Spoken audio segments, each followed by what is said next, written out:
Trieu Lam didn't cry, but she kept pulling her tiny hand back again and again.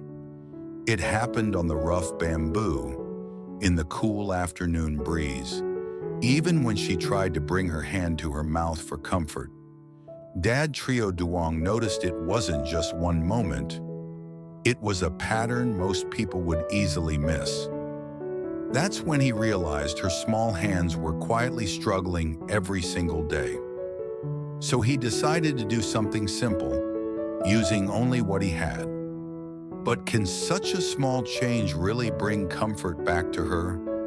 Or is there something more he hasn't seen yet? If you're watching this, tell us honestly, would you notice this small sign or would you miss it? The afternoon light stretched gently across the porch, settling into the worn bamboo floor where Trieu Lam lay on a thin mat.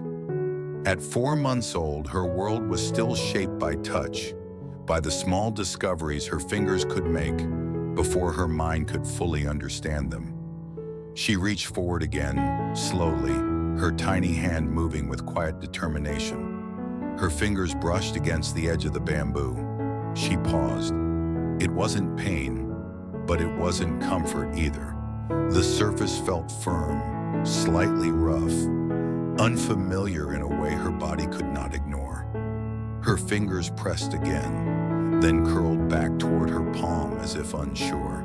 She stared at her own hand, watching closely, trying to understand what she had just felt. Beside her, Trieu Duong sat quietly against a wooden post, his eyes never leaving her small movements. He had begun to notice these quiet moments more than anything else. Not the crying, not the obvious needs, but the pauses, the hesitation between curiosity and discomfort. Trieu Lam reached forward again, touching the bamboo a second time. This time she held it a little longer, as if testing whether it would feel different. But after a few seconds, her fingers slowly tightened, then pulled back toward her chest. Her lips moved slightly, not forming a cry, just a soft reaction that almost went unnoticed. Trieu Duong leaned forward a little, his expression calm but focused. He didn't interrupt her. He wanted to understand what she was experiencing, to read the signals she couldn't yet express. Around them, the quiet of the afternoon remained unchanged, but to him, something important had already begun to reveal itself. A light breeze drifted in from the yard, slipping across the porch and brushing against Trieu Lam's skin. The change was subtle, but her body responded instantly. Her hands, which had been slowly exploring, suddenly curled inward. Her arms drew closer to her body, as if trying to hold on to warmth that was fading too quickly. The movement wasn't dramatic, but it was clear enough for someone who was watching closely. Trieu Duong's gaze softened as he observed her reaction. He didn't move right away. Instead, he watched the pattern, how her fingers tightened, how her body shifted, how her attention seemed to fade slightly. The breeze passed, but the effect lingered. Her hands no longer reached forward with the same curiosity as before. Something had changed, and he could see it without her needing to cry or call for help. Later that afternoon, he gently lifted her into his arms and carried her out into the garden. This was usually the time when she was most attentive, her eyes wide as she followed the movement of leaves and light. He supported her head carefully while holding her close to his chest, allowing her to feel secure as she looked around. For a brief moment, her hands rested quietly against him, absorbing his warmth. Then slowly they began to move again, reaching outward, searching for something to touch. The air outside was cooler, and as a soft wind passed through the garden, it brushed against her fingers. Her reaction came quicker this time. Her body shifted slightly against him, and her fingers curled tightly again. The curiosity that usually filled her eyes began to fade, replaced by a subtle withdrawal. She no longer followed the surroundings with the same focus. Trieu Duong noticed immediately. He adjusted his hold, bringing her closer so her hands were pressed gently against his chest. One of his hands covered hers, offering warmth and protection without restricting her movement. She settled slightly, her body relaxing against him, but the change in her attention remained. She wasn't as engaged with the world around her as she usually was. He stayed outside for a few more moments, hoping she would return to her familiar rhythm, but she didn't. Quietly, he carried her back inside, his steps slower now, more thoughtful. The small reactions he had seen were beginning to connect in his mind. They were not random. They were part of something consistent, something he needed to understand more clearly. As evening settled in, the house became still. The light dimmed, and Trieu Lam lay beside him, wrapped loosely in a soft cloth. Her breathing was calm, her body relaxed, but her hands continued to move in small, instinctive motions. Slowly, one hand lifted toward her face, toward her mouth, a familiar gesture she often used to soothe herself. But this time, something was different. Her fingers reached her lips, then stopped.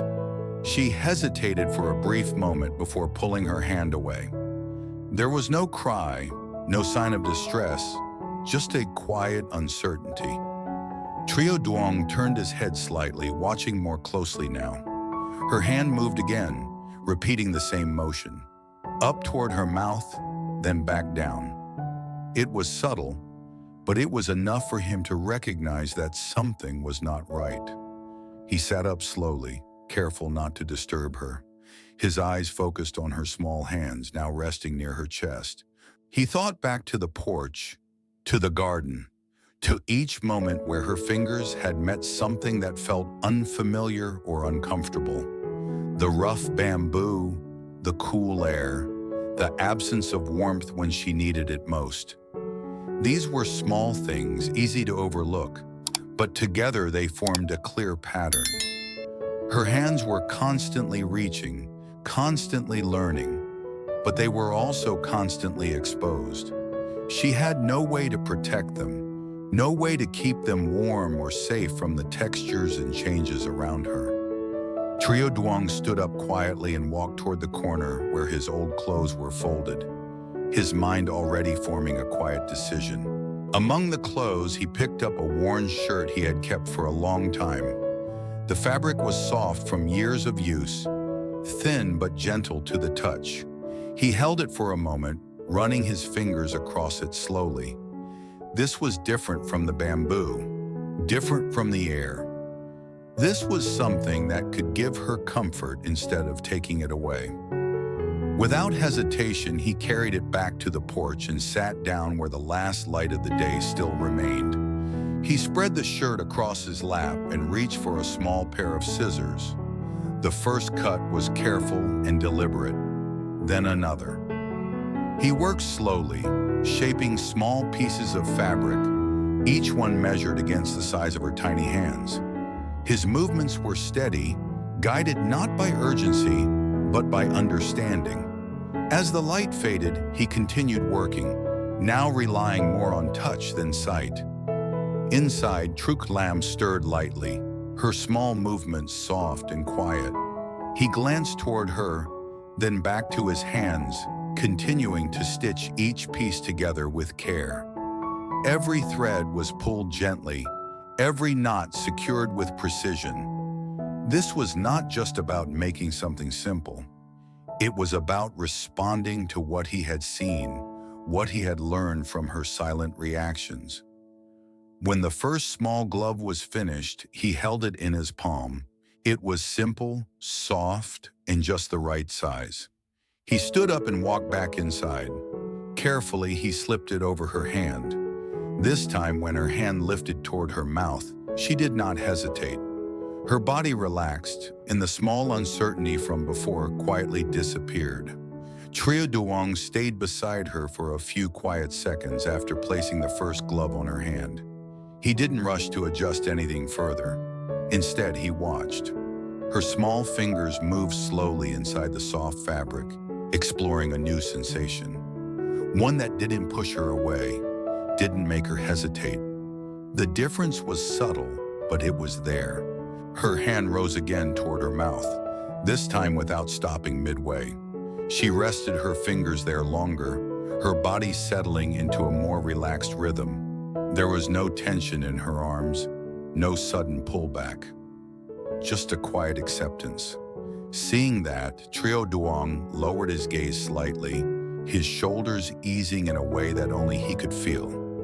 He reached for the remaining pieces of fabric beside him, knowing that one hand alone would never be enough.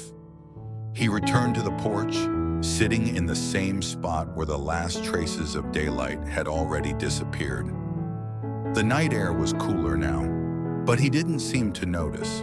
His focus remained on the small pieces of cloth in his hands. Each movement was slow and deliberate.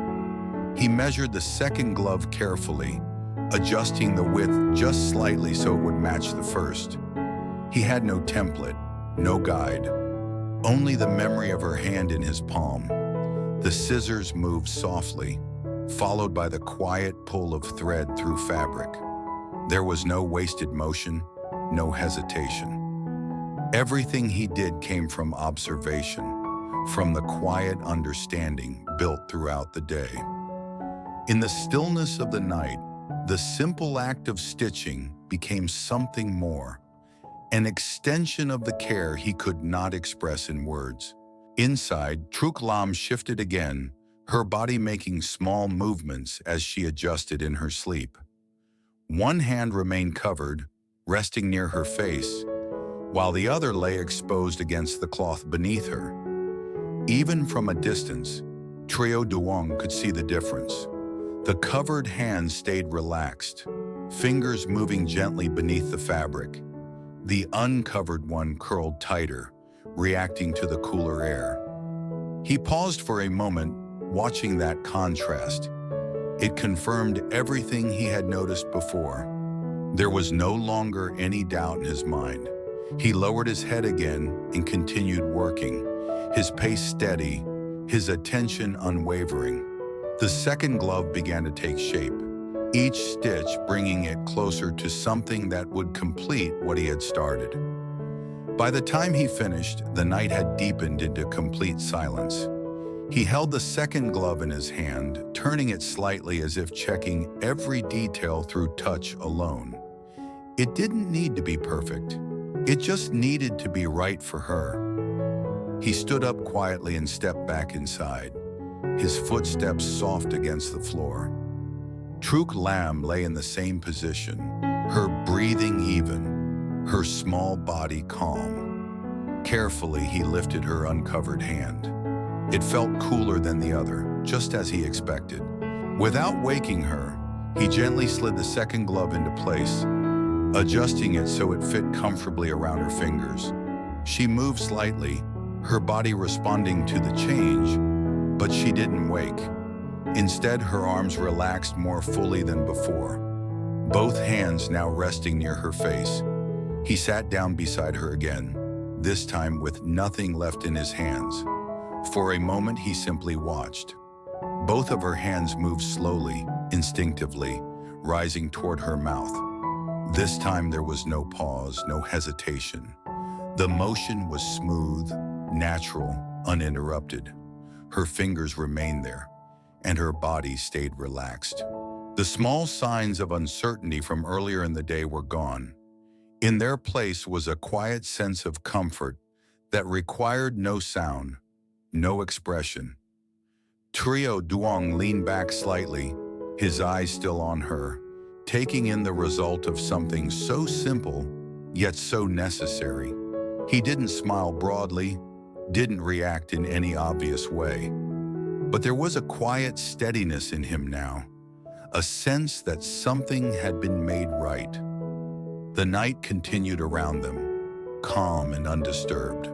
Outside, the same breeze that had caused her to curl her fingers earlier moved gently through the yard again. But inside, it no longer reached her in the same way.